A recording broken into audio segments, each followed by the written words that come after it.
মনে বিশ্বাস হয় নাকি গুরু করব? এত জ্যোতির্ময় কেন, এত জ্যোতি উঠছে কেন? তার মানে নিশ্চয়ই ব্রহ্ম সাগর মানুষ। ছুটে গেলেন গুরুদেব, গুরুদেব বলে জড়িয়ে ধরলেন রাগা পায়ে। আর যে রাগা পায়ে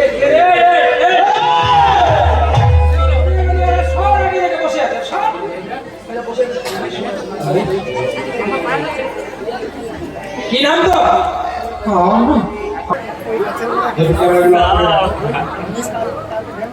যারা আকাশে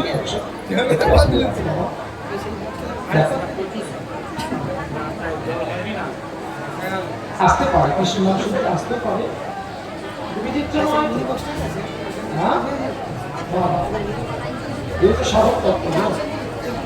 চলে গেছে, চলে গেছে। বসুন বসুন, সবাই বসুন। বুঝু পদে মরিয়া পিতা বাগে যাওয়ার ভাবে নাকি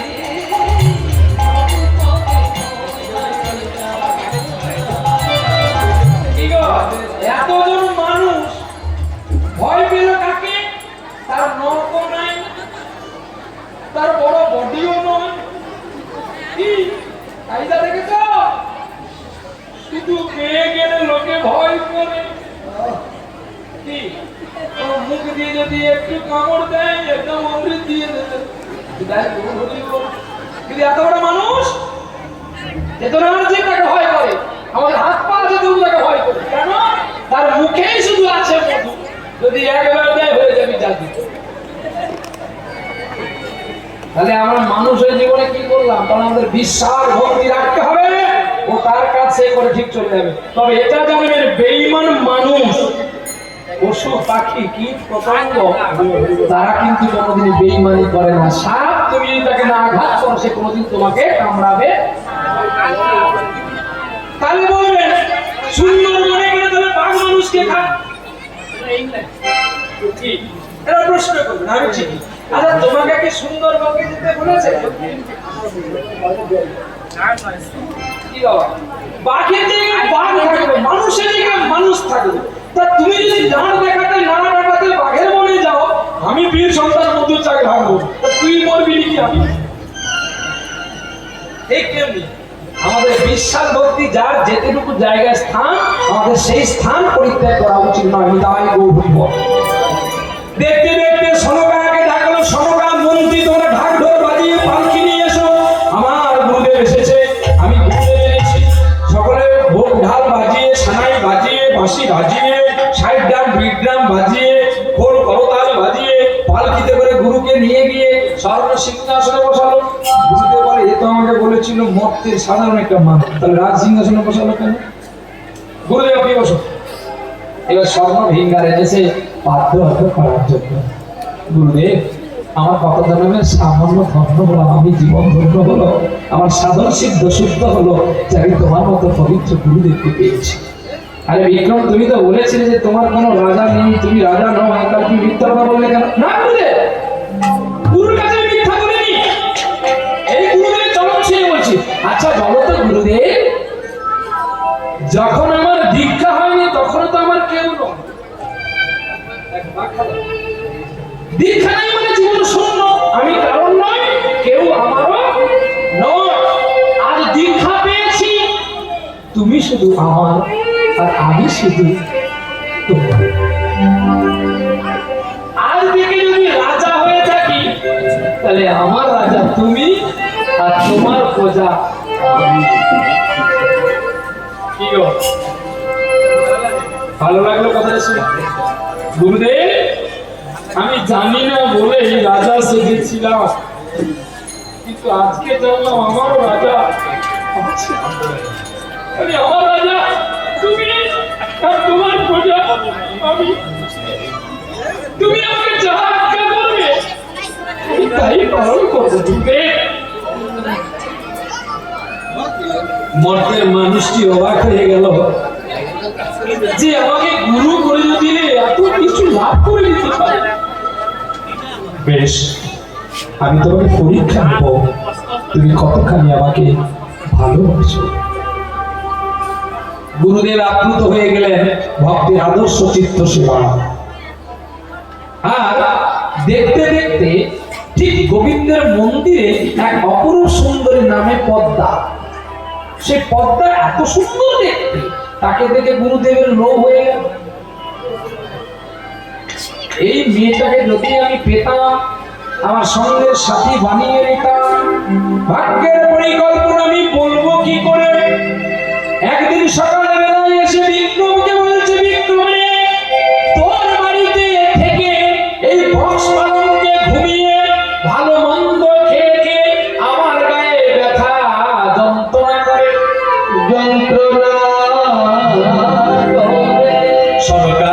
তুমি বলি আজকে গোবিন্দ গুরুদেবের চরণ সেবা করনি? হ্যাঁ গো আমি করেছি। আরে করেছে, কিন্তু আমার এত ব্যথা, মার কত সেবা করবে বলতো, আমার হচ্ছে না। এই মনোরঞ্জন, আচ্ছা গুরুদেব মহারাজ আমাকে ডেকেছে। হ্যাঁ তোমাকে ডেকেছি। তুমি এই রাজ্যের যতদিন সেবা করেছো, সকল মন খুশি হয়ে তোমার নাম রেখেছে মনোরঞ্জন। তুমি সকলের সেবায় মন রঞ্জন করেছো, তাই তোমার নাম মনোরঞ্জন। আজ থেকে তুমি আমার গুরুদেবের মনকে রঞ্জন করে সেবা করে দিতে হবে। তাই একটা গুরুদেব এবারে গুরুদেবের সেবা করে। গুরুদেবের তো লক্ষ্য ওখানে নয়, বলছে ওরে বিক্রম রে, তোর মনোরঞ্জন আমার সেবা করে যেটুকু ব্যথা ছিল আরো বাড়িয়ে দিয়েছে। আরে বোকালে তুই জানিস না, স্বর্গের ইন্দ্রের সেবা তার শচী করে, আর গোবিন্দের সেবা গোপীরা করে। এই শক্ত হাতে তার গুরুদেবের সেবা হয়। তাই কমল পদ্ম যদি ফোটাতে হয়, কমলি কামিনী দরকার হয়। তুই তো আর এগুলো জানিস না। গুরুদেব আছে, আমি তোমার কোনো উপায় তোমাকে যেতে দেবো না। তার মানে তুমি আমার রাজ্যে থাকবে, আমি তোমার প্রজারে থাকবো।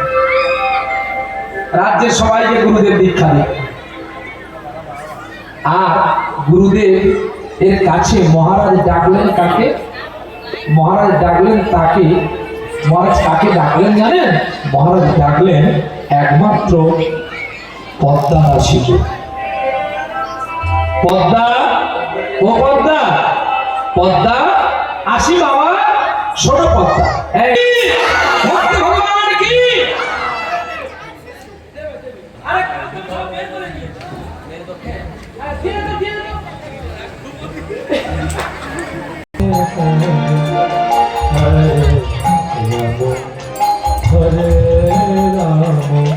রাম রাম হরে হরে, হরে কৃষ্ণ হরে কৃষ্ণ, কৃষ্ণ কৃষ্ণ হরে হরে, হরে রাম হরে রাম, রাম রাম হরে হরে, হরে কৃষ্ণ হরে কৃষ্ণ, কৃষ্ণ কৃষ্ণ হরে হরে রাম, হরে রাম, রাম রাম হরে হরে, হরে কৃষ্ণ হরে কৃষ্ণ, কৃষ্ণ কৃষ্ণ হরে রাম, হরে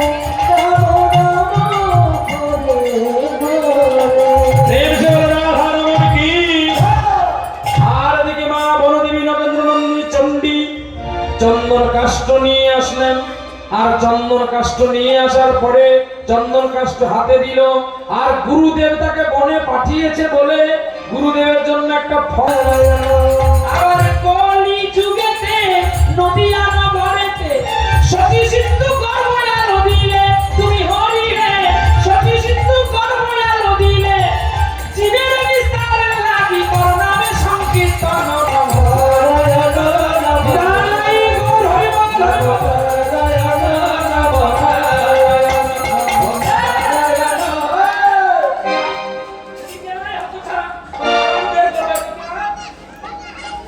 নারদ বলে মন্দ নয়, মন্দ নয়, এর কেন মন্দ মন্দ ভয় বসন্ত।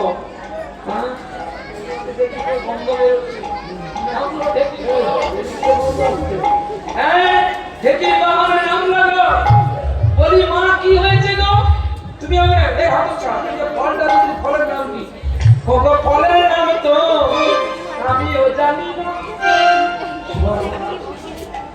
ফল আমাকে দিলি, ফলের নাম জানিস না, তাহলে ফলের নাম জানলো কে?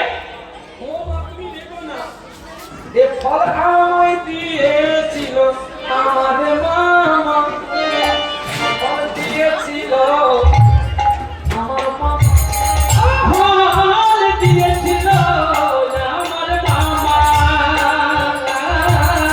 এ ফল দিয়েছিল আমার মামা, ফল দিয়েছিল আমার মামা, মামা কেটে কেটে ফল দিয়েছিল আমার মামা।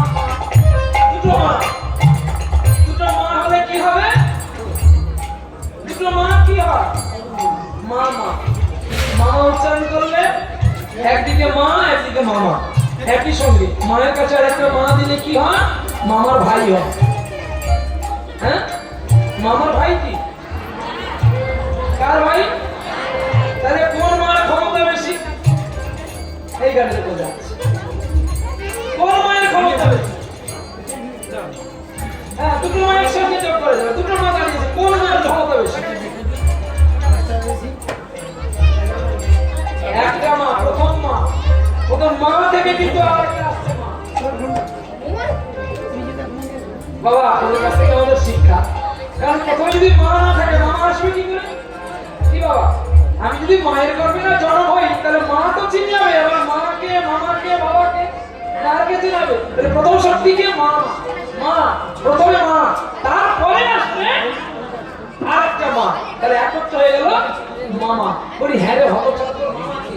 বলে পাঁচ মুখের নাম নাম করে, আরে পঞ্চ মুখে নাম নাম করে, আর শিবে শ্মশানে বসিয়া ফিরে, আরে পঞ্চ মুখে নাম নাম করে।